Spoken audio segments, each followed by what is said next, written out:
quer aprender um pouco mais sobre o direito processual civil? Então vem comigo. Não se esqueça de se inscrever no canal e ativar o sininho para receber as notificações. Vamos lá. De março de 2021, da turma do 5º B.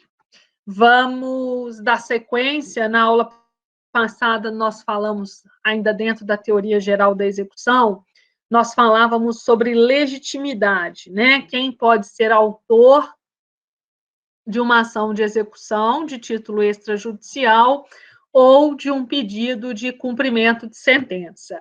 Nós aprendemos que existem 3 diferentes tipos de legitimação ativa no procedimento de execução.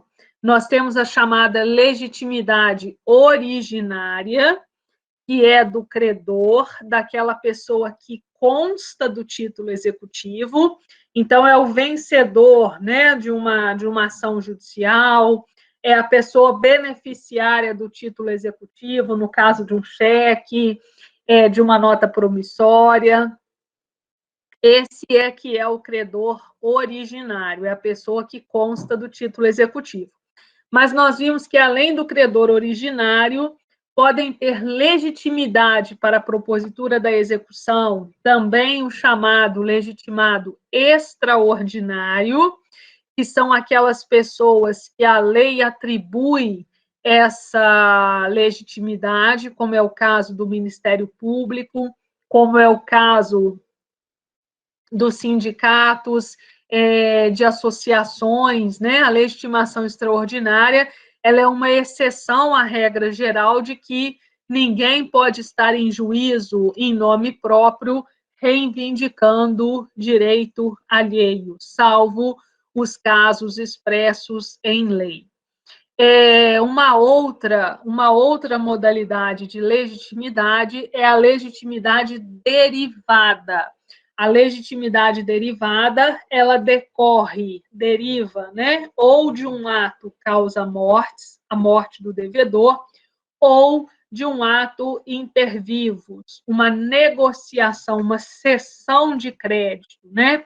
O credor voluntariamente cede o seu crédito a um terceiro, ou então ocorre o fenômeno da subrogação. Aí, por um ato inter vivos, né, por uma negociação, um terceiro assume a titularidade.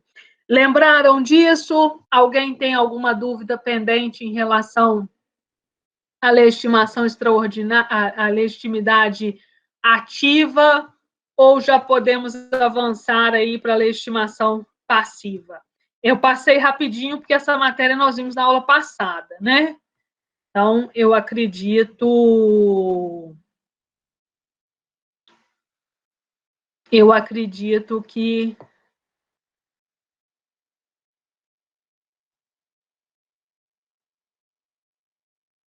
a gente possa dar sequência. Mas se tiver alguma coisa pendente, me chamem aí. No campo da legitimidade passiva, aí nós vamos tratar do quê? Da pessoa que pode ser demandada num procedimento de execução. Só para que fique muito claro, o legislador utiliza muito essa terminologia. Quando a gente fala em exequente, nós estamos fazendo referência ao credor, tá? Exequente é o credor, que é o autor da execução. Executado é igual ao devedor, que é igual ao réu do procedimento de execução. Então, no âmbito da legitimação passiva, da legitimidade passiva, nós temos a subdivisão em legitimidade passiva originária e legitimidade passiva derivada. Não cabe legitimação extraordinária no âmbito do polo passivo. Então, assim, no polo ativo, autor, que nós vimos na aula passada, eu tenho legitimidade originária do credor, legitimidade extraordinária do Ministério Público, legitimidade derivada do terceiro que adquiriu o direito, seja por uma negociação com o credor, seja pela morte do próprio credor. No caso da legitimidade passiva, eu só tenho duas subdivisões. Legitimidade passiva originária, que é justamente de quem? Do próprio devedor, da pessoa que assim consta no título executivo. Então, é o emitente do cheque, o emitente da nota promissória, aquela pessoa que confessa a dívida em um contrato, aquela pessoa que foi vencida numa ação judicial, esses é que são os legitimados passivos originários. Já o legitimado passivo derivado, a gente tem aí a definição lá no artigo 779. Vamos ler o artigo 779. A execução poderá ser promovida contra, inciso 1, o devedor, reconhecido como tal no título executivo. Legitimidade originária. Então, inciso 1, legitimidade originária. Inciso 2, pode ser promovida contra o espólio, os herdeiros ou os sucessores do devedor. Aqui eu já tenho um caso de legitimação derivada. Vamos lá. No nosso ordenamento jurídico, a regra é que ninguém herda dívida. Nós temos um instituto, que inclusive é o próximo que nós vamos estudar, já na nossa próxima aula de amanhã. Nós temos um instituto que é chamado de responsabilidade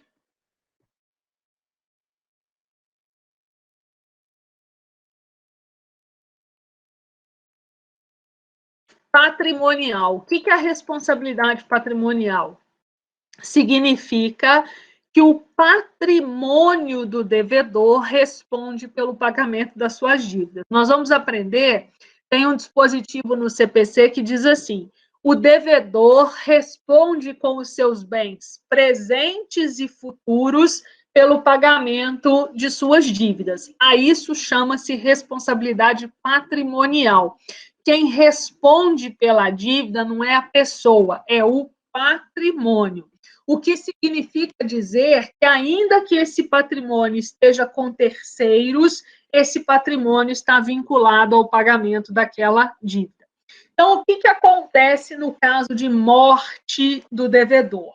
Se o devedor morrer e deixar patrimônio, antes do seu patrimônio ser transmitido aos seus herdeiros e sucessores, este patrimônio precisa servir ao pagamento das dívidas. Então, a regra é a seguinte: levanta-se o conjunto de bens. Nós falamos na aula passada que, quando o devedor morre, a universalidade, né, o conjunto dos seus bens, direitos, obrigações, créditos, né, eles são denominados, eles vão formar o que se chama de espólio.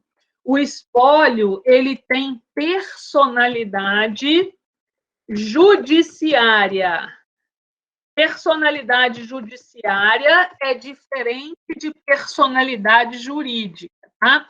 O espólio não é uma pessoa jurídica, o espólio é uma universalidade de patrimônio, mas o legislador atribuiu personalidade judiciária a ele, ou seja, o legislador permitiu que o espólio possa estar em juízo tanto como autor quanto como réu de uma demanda judicial. Então, o que acontece em relação ao devedor? Quando ele morre, o seu espólio, que é esse conjunto de bens, patrimônios, direitos, ele responde pelo pagamento das suas dívidas. Só depois de pagas todas as dívidas é que, em tese, os herdeiros e sucessores poderiam receber a sua herança, se sobrasse alguma coisa. Mas como nem sempre isso acontece no dia a dia, né? Às vezes o patrimônio é dividido sem que antes sejam saldadas, sejam quitadas as dívidas. Aí o que vai acontecer? Aquele credor que foi preterido, ele pode ir no patrimônio dos herdeiros e sucessores até os limites da herança, até a força da herança, até o que aqueles herdeiros receberam do morto, eles responderão. Então, vou pensar, o morto tinha uma dívida de 100 mil reais e deixou 200 mil em patrimônio. Desses 200 mil que ele deixou, 100 mil tem que ser para pagamento das suas dívidas. Só os outros 100, a outra metade, é que poderia ser dividido entre os herdeiros e sucessores. Ah, mas já dividiu, ele tinha 2 filhos, cada um recebeu 100 mil. O credor poderá ir lá no patrimônio desses filhos para receber esses 100 mil reais, porque o patrimônio do morto responde pelo pagamento das dívidas. Agora, o morto tinha 100 mil de patrimônio, 200 mil de dívidas. Os herdeiros não vão ser responsabilizados pela dívida. Por quê? Eles só respondem pela dívida até o importe, né, até o montante do que eles herdaram. Se não herdaram nada, não herdaram patrimônio, também não vão herdar dívidas. Tranquilo isso, pessoal? Dúvidas?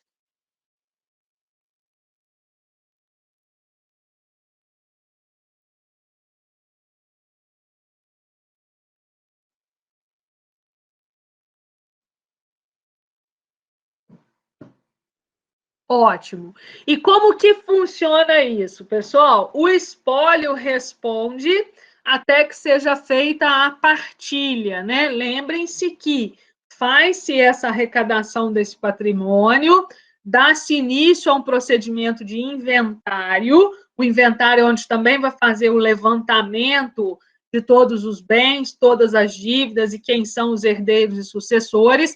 Ao final do processo de inventário, faz-se a partilha, a divisão dos bens, e aí, uma vez divididos os bens, aí quem vai ser acionado diretamente são os herdeiros e sucessores. Se ainda não houve a partilha, quem vai ser demandado é o espólio, né? Porque, como ele tem personalidade judiciária, ele é que vai ser réu desse procedimento de execução. Na sequência, também como um legitimado derivado, nós temos o novo devedor que assumiu a dívida com consentimento do credor, a obrigação resultante do título executivo. Olha só. Assim como existe cessão de crédito, o nosso ordenamento jurídico também contempla a chamada cessão de débito, tá? Então, é possível que a dívida de uma pessoa seja passada para outra pessoa. O que muda em relação a isso? A cessão de crédito entre credores, ela pode ser feita sem a anuência do devedor. O devedor não precisa concordar com uma cessão de crédito. Por outro lado, uma cessão de débito, eu passar a minha dívida para outra pessoa responder por ela, depende da concordância do credor. Então, se eu, Geisa, né, não tenho condições de pagar a dívida e falo assim, eu vou delegar o pagamento da minha dívida, por exemplo, para o meu irmão vai quitar essa dívida para mim. O meu credor precisa concordar com isso. Por quê? Pode ser que eu tenha patrimônio e para o credor seja mais interessante executar a mim do que ao meu irmão, que de repente, no meu exemplo aqui, não teria patrimônio para suportar essa dívida. Então, qualquer cessão de dívida, de débito, ela precisa da anuência do credor. E aí, tendo o credor anuído, né, com essa cessão de dívida, aquele novo devedor, aquela pessoa para a qual a dívida foi passada, é ela quem vai responder. O filho está devendo a faculdade, né? Perdeu o emprego, não está conseguindo pagar a faculdade em dia. O pai vai lá e fala, não, eu vou assumir essa dívida, né? Fala com a faculdade, não, troca aí o nome, ao invés de ser meu filho que está devendo, sou eu que vou assumir essa dívida. Isso é uma cessão de dívida. Se a faculdade concordar, né, o pai pode ser muito mais solvente, dependendo da situação, do que o filho, né? Essa é a lógica. A faculdade não se oporia e haveria essa cessão de débito. pessoal, esse fiador, né, a que se refere aí o inciso 4, normalmente ele é o fiador que dá um aval num título extrajudicial. Por quê? Geralmente, o fiador, ele também é um responsável solidário em relação ao pagamento da dívida. Então, quando você firma um contrato de locação, por exemplo, e oferece um fiador como garantidor daquela dívida, esse fiador é solidário. O dono do imóvel, né, no caso de inadimplência, ele pode tanto demandar o inquilino, quanto ele pode cobrar diretamente a dívida do fiador, tá? E aí o fiador pagando essa dívida, obviamente, ele vai se subrogar no direito, depois ele pode cobrar aquele débito do inquilino. No caso aí do fiador, normalmente, ele é um devedor também originário. Então, ele não se enquadraria numa situação de legitimação derivada. Mas pode acontecer a hipótese de o fiador só poder ser acionado caso o devedor já o tenha sido antes e não tenha patrimônio disponível. É o que se chama lá no contrato de fiança de benefício de ordem. Aí, nesse caso de benefício de ordem, primeiro tem que ser executado o devedor e só na inexistência de bens, né, de solvência do devedor, é que o fiador poderia ser acionado. E também nos casos em que a pessoa dá um aval no próprio título de crédito. Por exemplo, um cheque ou uma nota promissória, o fato de outra pessoa, né, assinar ali como avalista, como garantidor do pagamento daquela dívida, também seria uma situação que se enquadraria aí nessa legitimação derivada do inciso 4. E nós temos também, no inciso 5, o responsável titular do bem é vinculado por garantia real ao pagamento do débito. Então, vamos pensar, a garantia real, nós conversamos sobre ela na aula passada, um exemplo de garantia real seria uma hipoteca, né? O titular aí de um contrato de hipoteca, ele é devedor por natureza, e vai ser demandado, ainda que ele tenha, por exemplo, né, feito um contrato de gaveta, passado esse imóvel para outra pessoa, ainda assim ele vai responder na qualidade aí de devedor. E, para finalizar, o inciso 6, ele trata da legitimidade derivada do responsável tributário, assim definido em lei. Vocês ainda vão estudar o direito tributário oportunamente, né? Talvez aí uns 2 ou 3 semestres para frente.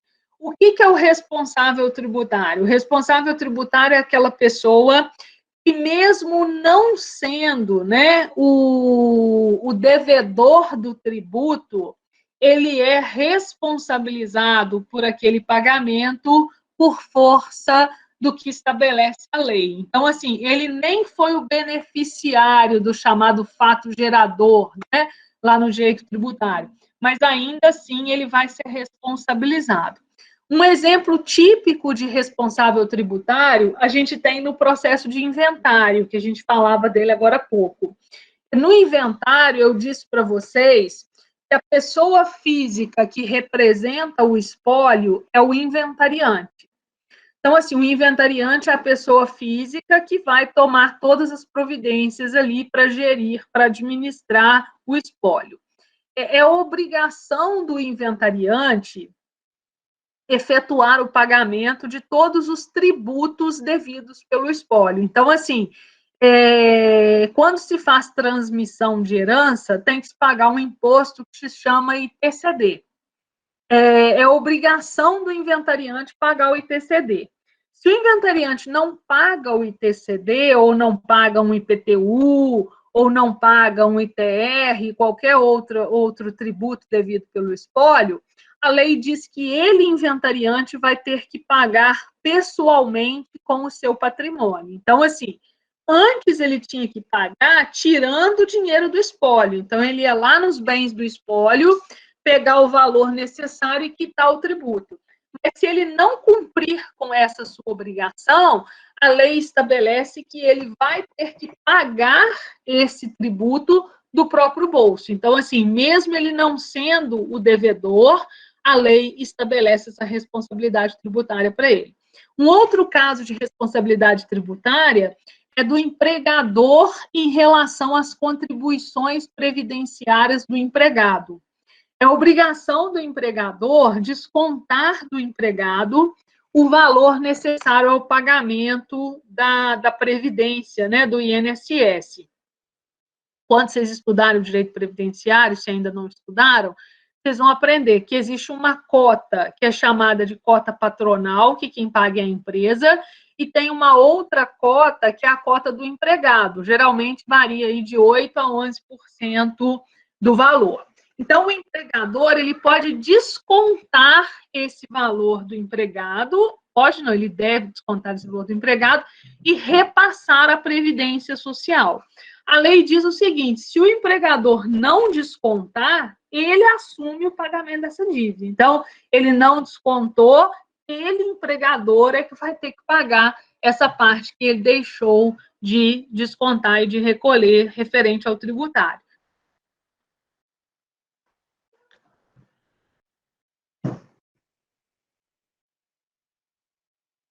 Na sequência aí, nós vamos falar sobre cumulação de execuções, né? O que é isso? É a possibilidade de, por prestígio ao princípio da economia processual, o credor poder, num único processo, acumular várias execuções de diferentes títulos aí, sejam eles extrajudiciais. Por quê? Em relação ao título judicial, embora tecnicamente seja possível, é muito difícil, num caso concreto, você vislumbrar, né, uma possibilidade de cumulação de um título judicial, de uma sentença. Mas de um título extrajudicial é muito comum, porque eu posso ter, imaginem que eu seja uma loja, por exemplo, e aquele devedor tem lá várias dívidas, algumas contraídas por nota promissória, algumas de cheques que foram deixados na loja, e eu não tendo conseguido receber aqueles créditos, eu ajuizo um único processo de execução e lá eu promovo a cobrança daqueles diferentes títulos, né, cheques, notas promissórias e contrato. Ou então, né, o caso de um inquilino mesmo que não pague aluguéis, e aí, depois eu vou ver, além do aluguel, ele está devendo despesas de condomínio, né, taxas de administração do imóvel.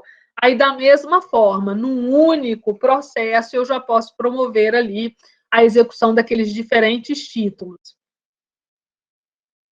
A ideia da acumulação de execuções é sempre a obediência, e vamos dizer, do princípio da economia processual, né? É ter uma maior eficácia, né, dos atos e uma menor quantidade de atos processuais de dispêndio aí da atividade jurisdicional. Essa acumulação de execuções ela é muito simples e ela vem trazida aí no artigo 780, que diz assim: o exequente poderá acumular várias execuções, ainda que fundadas em títulos diferentes, quando o executado for o mesmo e desde que, para todas elas, seja competente o mesmo juízo e idêntico procedimento. Então, assim, eu posso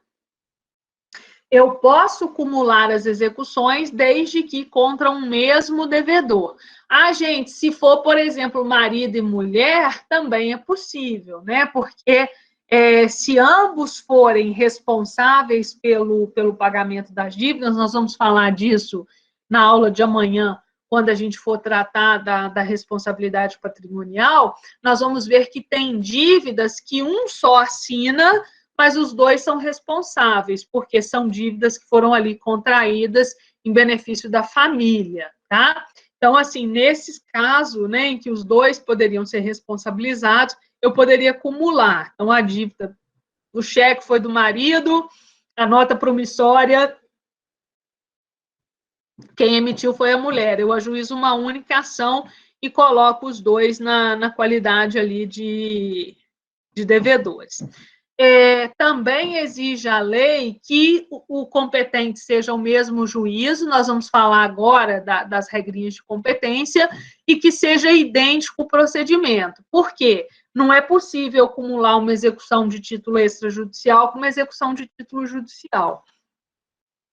Um cumprimento de sentença, ele se processa de forma diferente do que de uma execução de título extrajudicial. Nós vamos estudar os dois institutos esse semestre.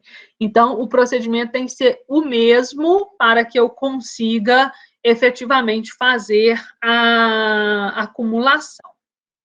Na sequência aí, nós temos, né, na sequência da teoria geral, a gente tem justamente a regrinha de competência, né? Vocês já estudaram competência há uns 2 semestres atrás, e vocês aprenderam que a competência nada mais é do que uma repartição da jurisdição, né? Nós aprendemos lá na teoria geral que a jurisdição ela é única, é una, eu tenho uma única jurisdição. Só que não seria possível, né, um único juiz ou um único tribunal resolver todos os conflitos. Então, o que o legislador fez? Ele repartiu, ele distribuiu a competência, a jurisdição, entre diversos órgãos jurisdicionais. Quando ele fez essa repartição, essa divisão da jurisdição em diversos órgãos jurisdicionais, ele criou as chamadas regras de competência, não é assim? Onde são trazidas as regras de competência? Vocês lembram? Onde que a gente tem regrinhas de competência no nosso ordenamento jurídico? Quais são os diferentes códigos ou leis que tratam da competência no nosso ordenamento jurídico? Vocês lembram? Constituição, né? A Constituição traz lá as regras gerais de competência. A Constituição traz a competência do quê? Ela traz a divisão entre a competência comum, a competência da justiça comum,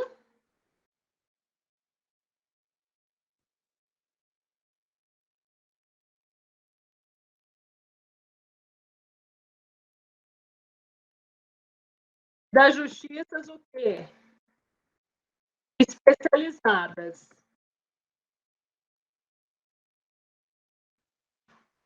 Aí lá na Constituição a gente tem o quê? Dentro da competência comum, a gente tem a Justiça Federal e a Justiça Estadual.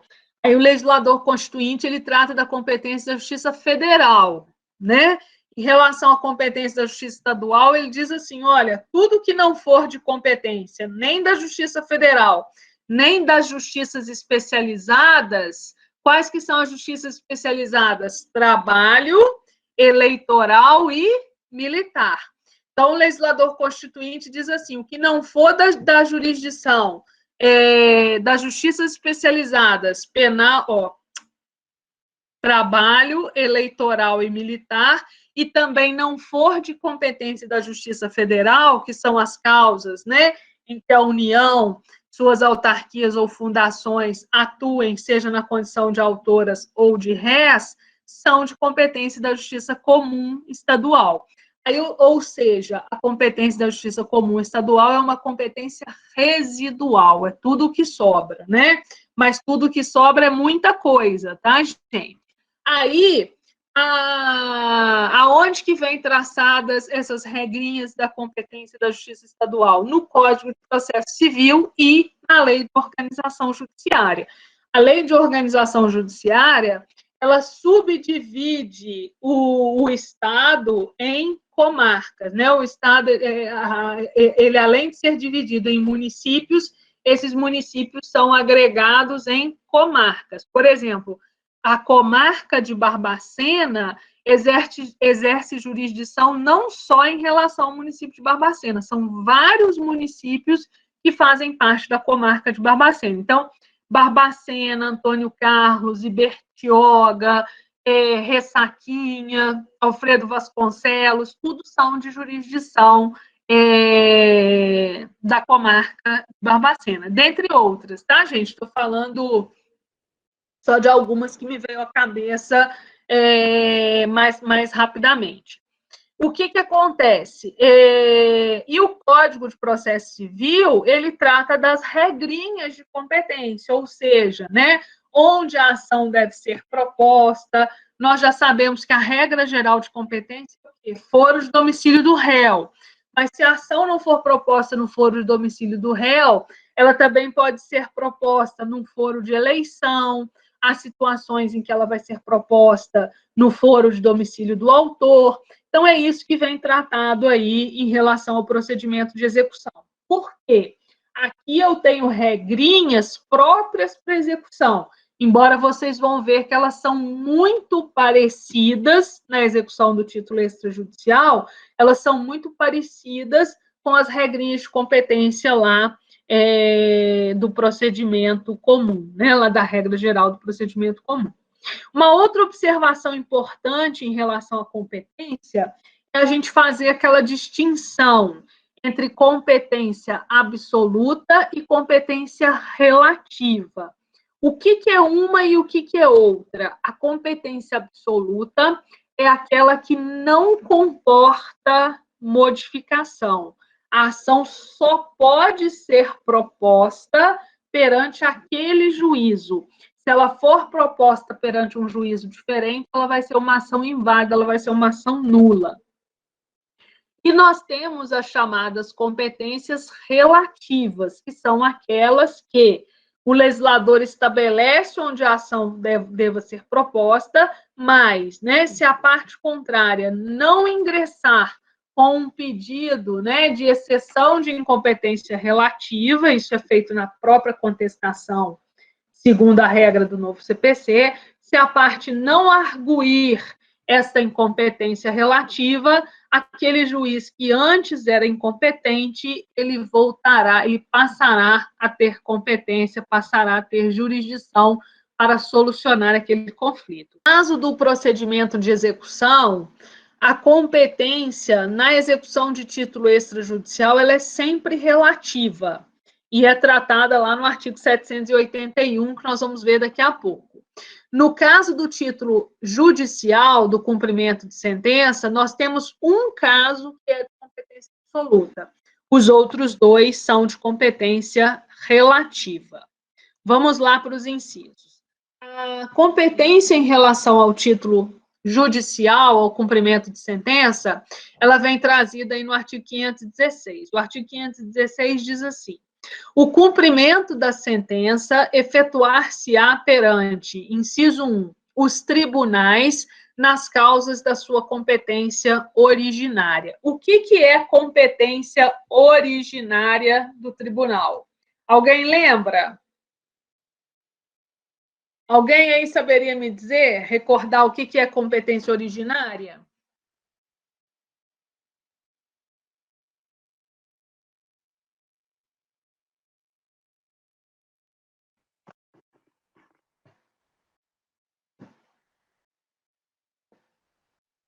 Competência originária é a competência em matéria que só se inicia perante o tribunal. Quando a gente fala assim, isso é uma causa de competência originária, significa que aquele processo não passa por um juiz de primeira instância.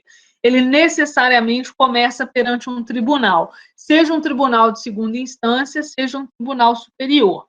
Então, aquelas situações, né, aquelas famosas situações de foro por prerrogativa de função, são casos de competência originária. Não passam perante o juiz de primeira instância, o processo já começa no tribunal. Uma ação rescisória, que vocês vão aprender semestre que vem, uma ação rescisória é uma ação que visa desconstituir, que visa invalidar uma sentença transitada em julgado. essa é uma ação que começa perante um tribunal. Então, assim, ela nunca vai ter ação rescisória perante um juiz de primeira instância, ela é sempre de competência do tribunal. Isso é um caso de competência originária. As competências originárias são absolutas, porque não comportam prorrogação. Só podem ser propostas perante o tribunal e ponto final. Se forem propostas perante outra autoridade judiciária, aquele procedimento será nulo, né, por ter desrespeitado aí um pressuposto processual. Já no inciso 2 e 3, nós temos causas de competência relativa.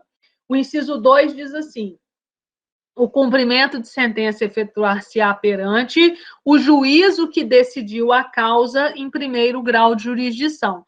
Normalmente, o pedido de cumprimento de sentença é feito no próprio processo, né?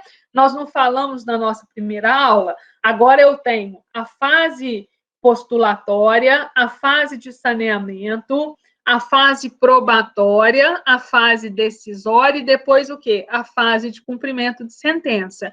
Então, normalmente, eu termino o processo, a sentença transita em julgado, não cabe mais recurso, eu dou início a um pedido de cumprimento de sentença. Só que o legislador, ele inovou em matéria aí de execução e permitiu o seguinte, que o credor possa optar. Ele pode propor um pedido de cumprimento de sentença perante o próprio juiz que proferiu a decisão, no mesmo processo, ou então ele pode propor no foro de domicílio do devedor, ele pode propor onde os bens se encontrem. É isso que diz aí o parágrafo único. O parágrafo único diz assim: nas hipóteses dos incisos 2 e 3, o exequente, o credor, poderá optar pelo juízo do atual domicílio do executado, do devedor, né? Pelo juízo do local onde se encontrem os bens sujeitos à execução, ou pelo juízo do local onde deva ser executada a obrigação de fazer ou não fazer, casos em que a remessa dos autos do processo será solicitada ao juízo de origem.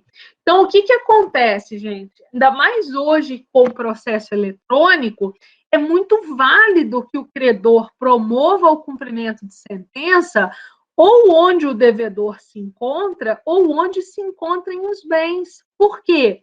Isso vai agilizar muito a finalização do processo de execução. Então, vamos pensar, eu obtive um êxito, né, uma sentença favorável em Barbacena, mas o réu mudou, o réu agora mora lá no Rio de Janeiro, os bens dele estão todos no Rio de Janeiro. Se eu propuser o cumprimento de sentença aqui, o que vai acontecer? Qualquer ato que for ser realizado lá no Rio de Janeiro, ou em Belo Horizonte, ou em Santos Dumont, ele vai ser realizado como? Por carta precatória. Então, o juiz de Barbacena vai expedir uma carta precatória para o juiz de lá, para que o ato seja cumprido. Se eu já propuser o pedido de cumprimento de sentença lá, esses atos já vão ser realizados diretamente lá.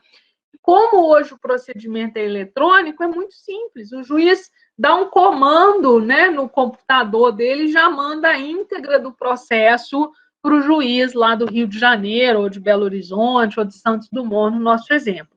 Então, isso facilita muito para o credor.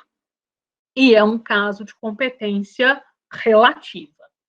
Também é possível que o cumprimento de sentença ele ocorra perante o juízo cível competente quando se tratar de sentença penal condenatória, de sentença arbitral, de sentença estrangeira ou de acórdão proferido pelo Tribunal Marítimo. Essas são situações que nós aprendemos que são títulos executivos judiciais, por exemplo, a sentença penal condenatória transitada em julgado, a sentença arbitral. E como não houve um processo ainda, né, perante o juízo cível, é preciso dar início a um procedimento de cumprimento de sentença, eu vou dar início a um novo processo de cumprimento de sentença. E assim como no inciso 2, o legislador autoriza que possa o credor escolher, né, entre o foro de domicílio do réu, do devedor, que é a regra geral, mas ele também pode fazer a opção por propor, né, no local em que os bens se encontrem, ou, né,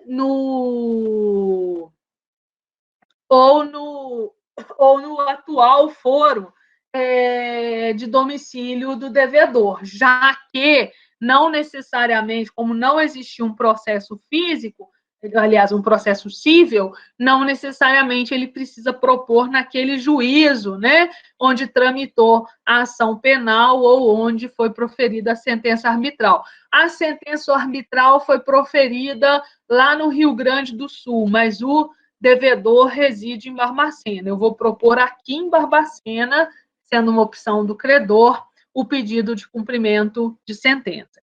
Então, o único caso de cumprimento de sentença que eu tenho uma competência absoluta é do inciso 1, que trata da situação da competência originária dos tribunais. Tanto na hipótese do inciso 2 quanto do inciso 3 são hoje de competência relativa. O que é a competência relativa? Aquela que permite prorrogação caso, né, o devedor aí, que seria o interessado, ele não manifeste, né, a sua discordância com aquela autoridade judiciária. Para a gente fechar, né, para a gente finalizar essa parte, nós vamos ver agora a competência em relação ao título extrajudicial, né? A regra em relação ao título extrajudicial, ela segue muito a regra geral de competência que vocês aprenderam lá quando estudaram o procedimento comum, né? Na verdade, aquela teoria geral lá do processo, que foi o processo civil 1, depois do TGP no processo civil 1, onde vocês estudam, né? As condições da ação, os pressupostos processuais, a competência, os prazos, né? Aquelas mesmas regrinhas, vocês vão ver que elas estão presentes aqui em relação à execução do título extrajudicial. Regra geral em matéria de competência, a ação vai ser proposta no foro de domicílio do réu. Réu no processo de execução é o devedor. Então, regra geral, ela é proposta no foro de domicílio do devedor. Mas o legislador traz outras opções, né, deixando claro aí tratar-se de competência relativa. Diz assim, a execução fundada em título extrajudicial será processada perante o juízo competente, observando-se o seguinte. Inciso 1. A execução poderá ser proposta no foro de domicílio do executado, no foro de eleição constante do título, ou ainda no foro da situação dos bens a ela sujeitos. Gente, nós não podemos esquecer, né, que o que norteia, o que embasa o processo de execução é o título executivo.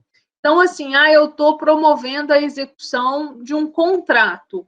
Lá no contrato previa um foro de eleição. Então, eu posso propor a execução naquele foro de eleição previsto no contrato.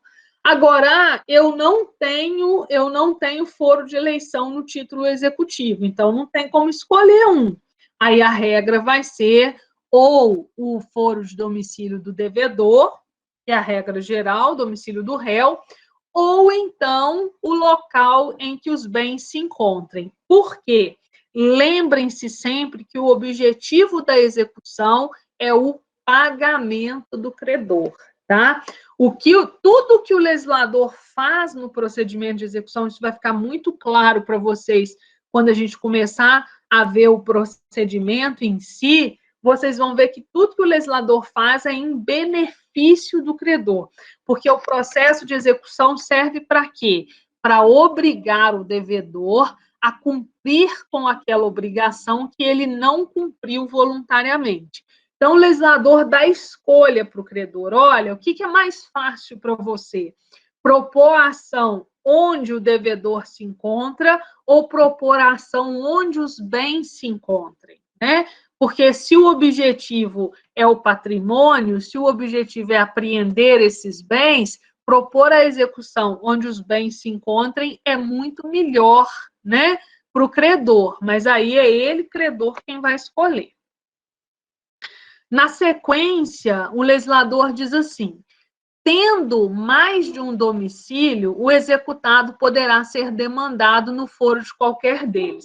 Vocês sabem que hoje, né, o nosso legislador, lá no Código Civil, ele equiparou domicílio à residência, né? Então, hoje, antigamente, você tinha uma definição assim: domicílio é o local que a pessoa reside ali com ânimo, né, de ficar, né, com ânimo definitivo. E residência era aqueles locais em que ela só passa. Hoje, o legislador equiparou esses dois institutos.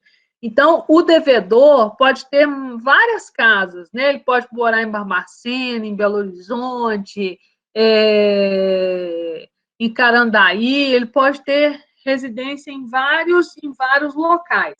Se isso acontecer, o credor é que escolhe, né, em qual deles é mais fácil, em qual deles é melhor, seja proposta a execução do título extrajudicial. O inciso 3 diz assim: sendo incerto ou desconhecido o domicílio do executado, a execução poderá ser proposta no lugar onde ele for encontrado, ou no foro de domicílio do exequente, né? Então, vamos pensar assim, que o devedor é um viajante, né? Não se sabe ao certo onde localizá-lo. Então, o credor não tem essa certeza. É possível. Quando o autor, aí vamos falar aqui do credor, ele não sabe o paradeiro do réu, ele não sabe o endereço do réu, como que ele faz para promover a citação? Eu sou autor, eu quero propor uma ação contra um réu que eu não sei o endereço dele. É possível? Eu posso propor uma ação contra alguém que eu não sei o endereço, não sei onde ela está? Exatamente, Samuel, eu posso.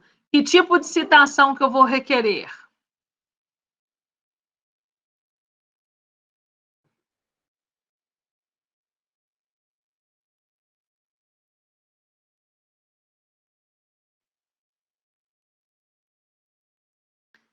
Não, você já afirmou que pode, tá certo. Agora você acha que não pode?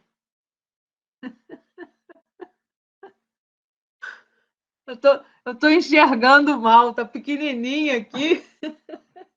Pode, gente, claro que pode. Claro que eu posso propor. Exatamente, eu vou requerer uma citação por edital. Para que serve a citação por edital? Para você localizar aquele réu que está em um local incerto ou não sabido. Então, assim, eu não sei onde que o réu está. Como que eu faço para propor a execução contra ele? Eu vou propor a execução e requerer uma citação por edital. Aí vocês podem estar se perguntando assim, mas para quê? Né? Se não vai conseguir localizar o réu. Se ele tiver patrimônio, não importa onde ele estiver. Então, como que eu vou saber se ele tem patrimônio? Nós vamos aprender isso, mas eu posso pesquisar nos cartórios de registro de imóveis, eu posso pedir o juiz para oficiar a Receita Federal para saber, né, sobre a declaração de bens dele. O juiz, pelo CPF, o juiz verifica se tem dinheiro em conta, e se tiver dinheiro em conta, o juiz manda fazer o bloqueio. O juiz verifica se tem, né, também com CPF, através do sistema do Renajude, ele verifica se tem veículos em nome do devedor. Então, assim, eu não sei onde o devedor está, mas eu sei que ele tem bens, eu sei que ele tem uma herança para receber, eu sei que ele tem uma ação judicial correndo, uma ação trabalhista ou uma ação de indenização. Então, é meu interesse dar início ao processo. Eu peço uma citação por edital, o juiz promove a citação por edital, geralmente, né, dificilmente alguém responde ao processo de citação por edital, mas quando chegar na fase da penhora, eu vou lá e peço a penhora daqueles bens. Então, quer dizer, o credor vai ter satisfeito o seu direito, mesmo não tendo sido o devedor encontrado, porque a citação por edital ela serve para isso. O edital é uma formalidade para suprir, né, a falta aí do comparecimento espontâneo do demandado. Então, vejam bem, se eu estou numa situação dessa, que eu não sei o paradeiro, né, do devedor, pode o credor optar por propor a ação no foro do seu próprio domicílio, e vai requerer seja feita a citação por edital do devedor. O inciso 4 diz assim: havendo mais de um devedor com diferentes domicílios, num caso aí de acumulação de execuções, a execução poderá ser proposta no foro de domicílio de qualquer um deles, a escolha do exequente, né? Mesma regrinha tem lá na parte geral lá do CPC, né? Se tiver vários réus, o autor escolhe, podendo propor, né, no foro de qualquer um deles ou no próprio foro de domicílio do autor. E só para a gente fechar, a execução também poderá ser proposta no foro do lugar em que se praticou o ato ou que ocorreu o fato que deu origem ao título, mesmo que nele não mais resida o executado. Ou seja, né, o legislador nos dá aí várias possibilidades, vários lugares que a ação de execução pode ser proposta no interesse do credor, porque lembrem-se, né, todo o processo de execução, ele vai se guiar aí, ele vai se nortear pelo interesse do credor, porque o objetivo do procedimento de execução é que o devedor cumpra aquela obrigação que ele não cumpriu voluntariamente.